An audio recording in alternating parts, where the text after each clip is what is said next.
Yaa goobana har'aa goobana kaleessa uumamni keessan Oromoon uumamne Oromoon balleessuuf isin uumatani Oromuma keessa erga Oromoodhaaf waan tokko hin goone maqaa Oromootiin kursii Oromoorra maal nu gootaa teessa gaafii Oromoodhaa takkattiin deebifne deebiin isii eessa hin deebisa jedhaa kiisii tanaafuu ta'e kiisi mataan keessa Oromoon tokkocha Oromoo kam jaarta Oromoo kam diida waggaa lama ciiftee filannoon gadhufnaan amma na filadhaaf karaa tolcha jette akaafaa fudhattee ganda keessa fiida tasa hin taarini filannoon dabartu sin filannuun jiida hin baratta malee batii teessanirraa barachuu hin dandeenye osoo yakkamtootaaf shakkamtoota ta'uu keessanis hin beeynu sirrooytani jennee nu isin amanne amaanaa kennalee isinii kennanne kursiirra sin kenne amaanaa kennalee karatti nyaatanii bakkaan nuuf hin geenne waan dhufuu hin beeku namni waan dabarseef waan dabarten beeyne guddifne gattina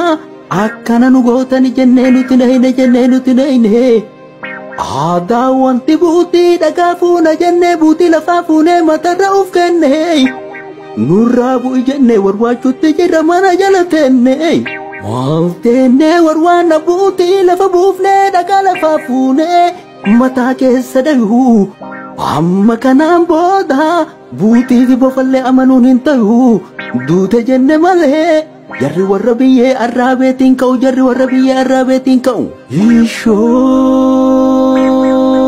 Ola baatu meedaa gaafaatti dhaabde nagaa buufte seenee Itoophiyaan hin hafne Eertiraan hin hafne gammachuu dhiichifne wal keessa ceceene tooftaan tantee garuu lola dhaabuu miti lola lama yeroo tokko seenuun feene addunyaarra fiitee gargaarsa horiitiif gargaarsa meeshaalee waliin sassaabattee humna waraanaalee bakka tokko jatti walitti dachaafattee sababa kana waggaa 100 dhiitee bulcha jettee karoora baafattee turin taatuu dhiisi karoorri akkasii Haayile Sillaasee kalee galaafatte haaleessuma kana maqaa nagayaatiin addunyaa irratti argattee badhaasa hadha gaddeebite ummatuma kan kee yoo fittuu rasaasaan hojiin kan kee kun addunyaa makaleessii kenne badhaasa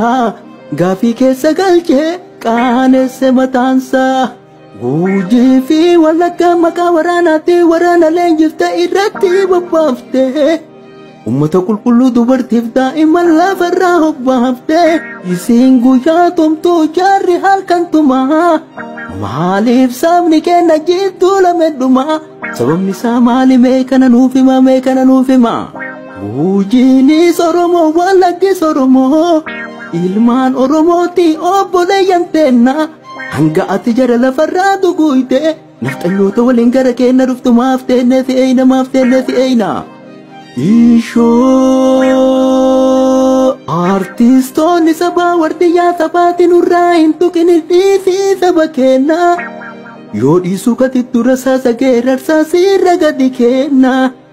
abiyyoottu loltuu Oromoo bobbaate lafarraa hobbaate jenne maqaa kan kee galmee seenaa keessa dhaloota boruutiif galmeessinee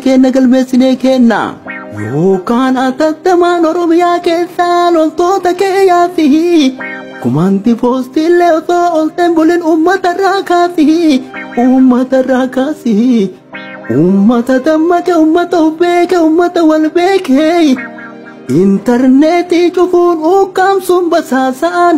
amantii fi kutaan gargarii qoqqootte bulchuu hin dandeettu hidhaa fi rasaasaa furmaatan ta'u gaafilee deebisaa nama hidhuu dhiisaa kayitan gadhiisaa nama tumuu dhiisaa warra tumtan kiisaa kafixxa rasaasaan gumaa namaa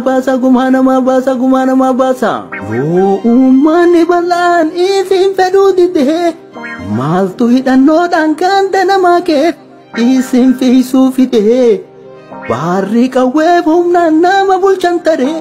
yaa naftanyaa qawween nama bulchuu baree abdii teessan kutaa isin nyaatte sareen ishoo uummanni Oromoo gujiin teessoo lafaa